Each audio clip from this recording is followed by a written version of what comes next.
பெய்து வரும் கனமழையால் பாதிக்கப்பட்டுள்ள பொதுமக்கள். அடிப்படை வசதிகள் இல்லாததால் பெரும் அவதிக்குள்ளான காட்சி.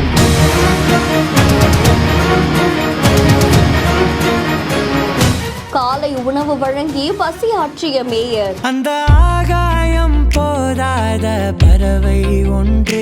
சென்னையில பல்வேறு இடங்கள்ல விட்டு விட்டு கனமழை பெய்துட்டு வரதால பல இடங்கள்ல இருக்கக்கூடிய மக்கள் பாதிப்படைஞ்சிருக்காங்க. அத்தியாவசிய பொருட்கள் வாங்க முடியாத நிலையும் ஏற்பட்டிருக்கு. அதை தொடர்ந்து இயல்பு வாழ்க்கையும் பாதிக்கப்பட்டிருக்கிறதா தெரிவிக்கப்பட்டிருக்கு. இந்த நிலையில திருவிக சட்டமன்ற தொகுதிக்குட்பட்ட தாழ்வான பகுதியான பெரம்பூர் மற்றும் ராஜீவ்காந்தி நகர்ல 500 குடும்பத்தாருக்கு மேயர் பிரியா அவங்க அணியோடு வந்து உணவு வழங்கியிருக்காங்க. காலை உணவு வழங்கப்பட்டிருக்கு. இந்த காட்சிகள் சமூக வலைதளங்கள்ல வைரலா பரவிட்டு இருக்கு. அதை தொடர்ந்து இன்னும் பல்வேறு நடவடிக்கைகளும் அரசு தரப்புல இருந்து எடுக்கப்பட்டிருக்கிறதாகவும் தெரிவிக்கப்பட்டிருக்கு. இந்த செய்தி தொடர்பான உங்களுடைய கருத்துக்களை கமெண்ட்ல சொல்லுங்க. மேலும் செய்திகளுக்கு பிஹேண்ட் ஃபாலோ பண்ணிக்கோங்க. செய்திகளை வழங்குவோர் doctor Srivarma wellness, Lexco holidays, MCR pure cotton club.